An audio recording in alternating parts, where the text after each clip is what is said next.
عزیزان محترم، اس وقت پوری دنیا میں مسلمان مضطرب، بے چین اور بے قرار ہیں کہ فرانس کے صدر نے ہماری جانوں سے بڑھ کر حضور پر نور صلی اللہ تعالیٰ علیہ وآلہ وسلم کی ذات گرامی قدر کی بے ادبی کی ہے، گستاخی کی ہے، اور پوری دنیا کے مسلمانوں کے جذبات یہی ہیں کہ رسول اللہ صلی اللہ تعالیٰ علیہ وآلہ وسلم کی گستاخی کرنے والے اس ملعون کو واصل جہنم کر دیا جائے اور اس کا سر قلم کر دیا جائے، کیونکہ اللہ رب ذوالجلال اس کے محبوب علیہ السلام کی تعلیمات اور صحابہ علیہم رضوان کا طرز عمل یہی ہے، اسلام کا فیصلہ یہی ہے کہ جو گستاخ رسول ہے اس کا سر تن سے جدا کر دیا جائے، اس کی توبہ کسی صورت قبول نہیں ہے۔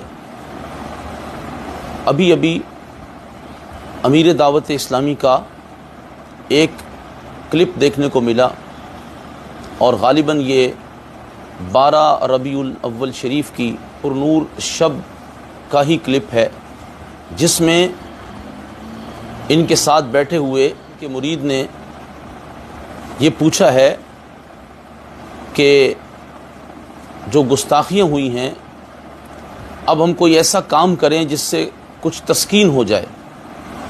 تو پہلی بات تو یہ کہ سوال یہ ہونا چاہیے تھا کہ ہم کوئی ایسا کام کریں جس سے رسول اللہ صلی اللہ تعالیٰ علیہ وآلہ وسلم کے قلب اقدس کو تسکین ہو جائے۔ بہرحال جواب میں یہ کہا گیا کہ ہم فیضان عشق رسول کے نام سے مسجدیں بنائیں گے۔ یہاں تک تو بات کر دی گئی، لیکن اگلی بات چونکہ فرانس کے صدر کی گستاخیوں کا ذکر ہو رہا تھا، یہ کہا گیا کہ اللہ تم کو بھی ہدایت دے اور تم بھی توبہ کر کے کلمہ پڑھ کے عاشق رسول بن جاؤ، اور اللہ کرے کہ تم کو بھی ہدایت مل جائے، گستاخی چھوڑ کر عاشق رسول بن جاؤ، توبہ کر کے کلمہ پڑھ کے۔ تو یہ بات بہت قابل غور ہے۔ تمام مسلمان اس بات پر غور کریں کہ جب کوئی رسول اللہ صلی اللہ تعالیٰ علیہ وسلم کی گستاخی کرتا ہے تو رسول اللہ صلی اللہ تعالیٰ علیہ وآلہ وسلم امت سے کیا یہ تقاضا کرتے ہیں کہ تم مسجدوں کی تعمیر کثرت کے ساتھ کرو، یا رسول اللہ صلی اللہ تعالیٰ علیہ وسلم کی چاہت کیا ہوتی ہے؟ آئیے اس حدیث پاک سے بغور سمجھ لیں کہ رسول اللہ کی چاہت کیا ہے۔ کعب ابن اشرف یہودی حضور پر نور سید عالم صلی اللہ تعالیٰ علیہ وآلہ وسلم کی گستاخیاں کرتا ہے۔ حضور پر نور علیہ السلام نے صحابہ علیہم رضوان کو اس کے جواب میں یہ نہیں فرمایا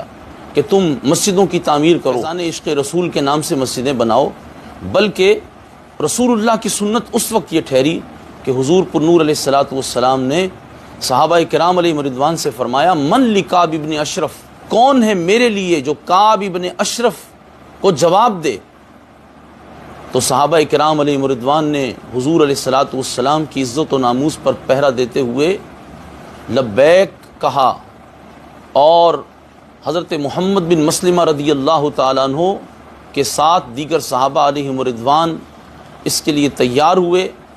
اختصار کے ساتھ یہ بات آپ حضرات تک پہنچا رہا ہوں کہ نبی پاک علیہ السلام نے خود ان صحابہ کو روانہ کیا۔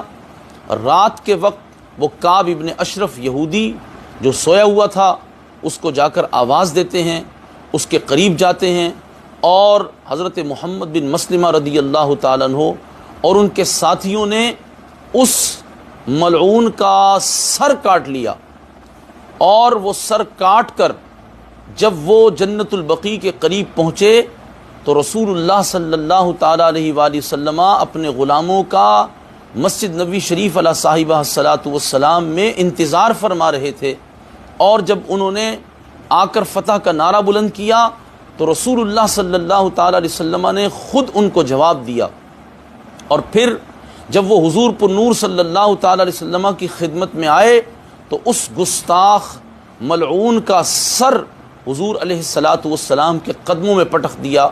نبی پاک علیہ السلام ان کے اس عمل سے اتنے خوش ہوئے کہ آپ نے فرمایا یہ کامیاب چہرے لوٹ کر آ رہے ہیں، اور انہوں نے عرض کی یا رسول اللہ چہرہ تو آپ کا ہی کامیاب ہے، جو کچھ ملا ہے حضور کے صدقے ملا ہے۔ ایک طرف نبی پاک علیہ السلام نے اپنی چاہت بتا دی، اپنی تسکین کا سامان بتا دیا، ایک طرف نبی پاک علیہ الصلوۃ والسلام کے صحابہ نے گستاخ رسول کا سر اتار کر لا کر حضور علیہ الصلوۃ والسلام کے قدموں میں رکھ دیا، اور ایک طرف امیر دعوت اسلامی کی تعلیمات ہیں، اس کو توبہ کروا کر پھر اس کو عاشق رسول بنانا چاہتے ہیں۔ تو بتائیے کہ جب کوئی رسول اللہ صلی اللہ تعالیٰ علیہ وسلم کی شان میں گستاخی کر دے تو اس کی توبہ قبول کرنے کا حکم کہاں لکھا ہوا ہے؟ اس کی توبہ قبول کر کے اس کی جان نہیں چھوٹ جائے گی، حکم یہی ہے کہ اس کا سر تن سے جدا کر دیا جائے۔ یہ اسلامی قوانین کے مطابق بھی فیصلہ ہے، اور آئین پاکستان کے اندر بھی اسلام کا یہ قانون داخل ہے۔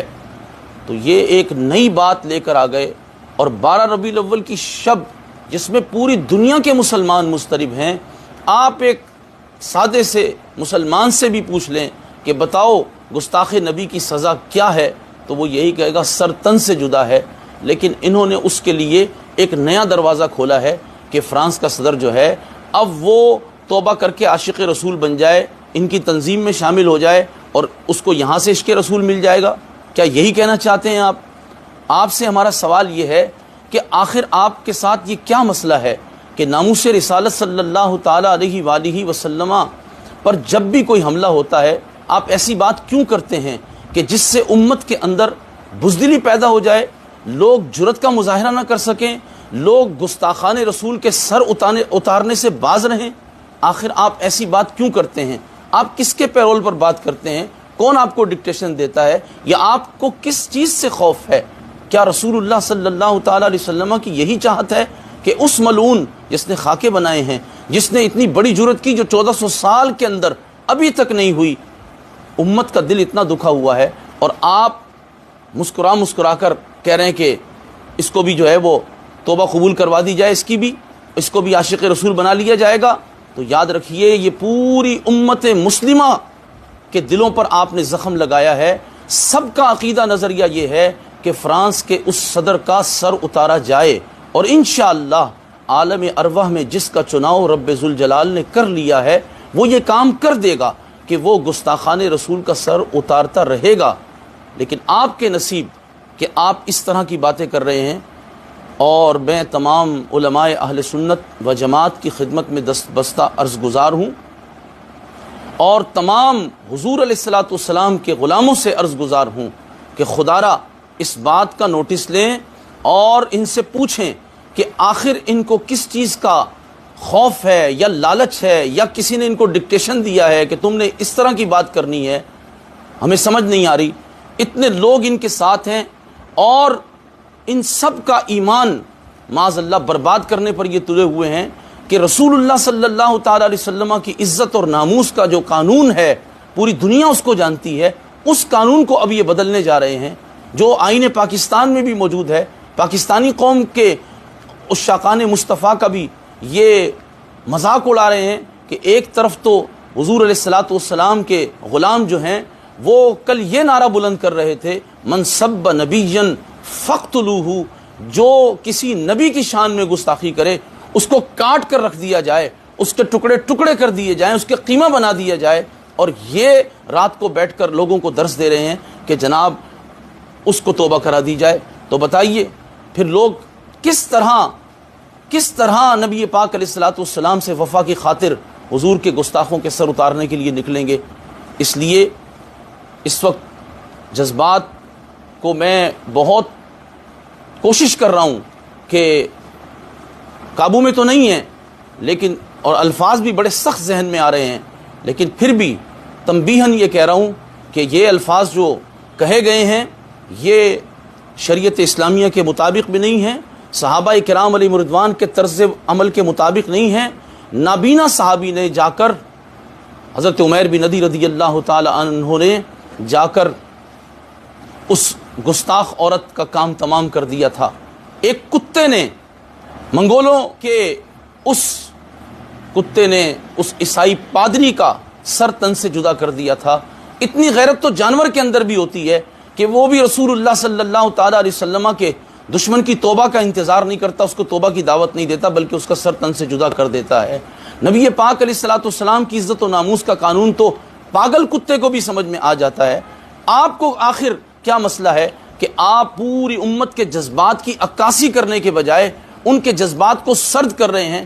مسجدیں کب بنیں گی اور لوگ نمازیں کب پڑھیں گے؟ کہ آپ کو امام احمد رضا فاضل بریلوی کا مسلک یاد نہیں ہے کہ آپ نے ہمیں یہ بتایا تھا کہ ہوتے کہاں خلیل و بنا کعبہ و منا لولاک والے صاحبی سب تیرے گھر کی ہے. مسجدیں تو حضور کی وجہ سے ہیں، کعبہ تو حضور کی وجہ سے ہے، حج زکوٰۃ روزہ حضور کی وجہ سے ہے، حضور کی عزت و ناموس کی وجہ سے ہے. آپ لوگوں کو حضور کی عزت و ناموس پر پہرا دینے کے لیے گستاخان رسول کا سر اتارنے کا درس دینے کے بجائے آپ یہ درس دے رہے ہیں کہ لوگ جو ہے وہ مسجدیں بنائیں. جب رسول اللہ تبوک تشریف لے گئے، حضور نے 50 راتیں وہاں قیام کیا، تو منافقین اس وقت مدینہ پاک کے اندر مسجد بنا رہے تھے. جب حضور کی عزت و ناموس کا مسئلہ ہو تو پھر رسول اللہ کی عزت و ناموس کے لیے نکلا جاتا ہے، گستاخان رسول کے سر اتارے جاتے ہیں. اس وقت مسجدیں بنانے کا اسلام تقاضا نہیں کرتا. تو آپ لوگوں کی غلط تربیت کر رہے ہیں، اور الحمدللہ ذرہ برابر بھی اس بات کا دل میں ملال نہیں ہے کہ کوئی کیا کہے گا. نہ میں نے کسی سے پوچھ کر یہ بیان ریکارڈ کیا ہے، نہ ہی مجھے ضرورت ہے. میرے دل کے یہ جذبات ہیں. حضور پر نور علیہ الصلوۃ والسلام کی بارگاہ میں شرمندگی سے بچنے کے لیے میں نے یہ بات کہی ہے. جس طرح وہ ویڈیو عام ہو گئی ہے، آپ حضرات بھی اس ویڈیو کو عام کریں. جواب ان کے ذمے ہے، اور جواب صرف یہی ہے کہ یہ بیٹھ کر اپنے چینل پر اور ہر پلیٹ فارم پر اپنے مریدوں کو وہ حدیث حضور کی یاد کرائیں، من سب نبیا فاقتلوہ. اور یہ کعب ابن اشرف یہودی کا یہ جو واقعہ ہے، صحابہ نے جو سر اتارا، وہ یاد کرائیں. اسما بنت مروان کو حضرت عمیر بن عدی نے جو مارا وہ یاد کرائیں. ابو رافع یہودی کو صحابہ نے جو مارا وہ یاد کرائیں. اور ابن خطل کو جو صحابہ کرام نے بیت اللہ شریف کے غلاف کے اندر ٹکڑے کیے وہ بھی یاد کرائیں. اور ناموس رسالت پر جو امت نے آج تک پہرا دیا. کیوں غازی علم دین شہید کا واقعہ آپ لوگوں کو اس وقت نہیں سنا رہے؟ کیوں غازی عامر عبد الرحمن چیمہ کا واقعہ نہیں سنا رہے؟ کیوں آپ اس وقت غازی عبد القیوم شہید کا واقعہ نہیں سنا رہے؟ تاکہ امت کے خون کے اندر پھر وہی حرارت پیدا ہوتی اور وہ رسول اللہ صلی اللہ تعالی وسلم کی عزت و ناموس پر پہرا دینے کے لیے کھڑے ہوتے. آپ لوگوں کو کس طرف لے جانا چاہتے ہیں؟ آخر کن لوگوں کے پیرول پر آپ بات کرتے ہیں؟ کون لوگ ہیں آپ کے پیچھے جو آپ کو اس طرح کی تربیت دیتے ہیں؟ یا یہ آپ کے اپنے ذہن کا کوئی اختراع ہے؟ یہ یاد رکھیے گا، کوئی پرہیزگاری قبول نہیں ہوگی اگر رسول اللہ صلی اللہ تعالی علیہ وسلم کی عزت و ناموس پر حملہ ہوا. امام احمد رضا فاضل بریلوی رحمۃ اللہ تعالی علیہ نے یہ بھی لکھا ہے. اس کو ورع سمجھتے ہیں، پرہیزگاری سمجھتے ہیں کہ جب رسول اللہ کی ناموس پر حملہ ہو تو وہ اس کا جواب نہ دیں، اور وہ سمجھتے ہیں کہ ہم پرہیزگاری کر رہے ہیں. یاد رکھیے، جواب صرف وہی ہے جو صحابہ کرام علیہم رضوان نے دیا، جو امت کے ولیوں نے دیا، نبی پاک علیہ الصلوۃ والسلام کے غلاموں نے دیا. وہی جواب آپ کو دینا پڑے گا، ورنہ قوم آپ کو کبھی بھی قبول نہیں کرے گی. اور انشاءاللہ اگر آپ نے رسول اللہ صلی اللہ تعالی علیہ وسلم کی عزت و ناموس کے مسئلے پر یہی مداہنت جاری رکھی تو آپ کا انجام بہت بدترین ہونے والا ہے. اللہ تبارک و تعالیٰ بڑا غیور ہے، جو رسول اللہ صلی اللہ تعالیٰ علیہ وآلہ وسلم کے نام پر عزتیں دے سکتا ہے، وہ حضور کی وجہ سے ہی ذلیل و رسوا بھی کر سکتا ہے. اس بات کو اچھی طرح ذہن نشین کر لیں. اللہ تعالیٰ ہمیں ہماری نسلوں کو گستاخان رسول کے سر اتارنے کی توفیق عطا فرمائے. نبی پاک علیہ الصلوۃ والسلام کے غلاموں کو حضور سے وفا کے لیے نکلنے کی توفیق دے، اور امت کا رخ بدلنے والوں کو اللہ تعالیٰ عبرتناک انجام تک پہنچا دے.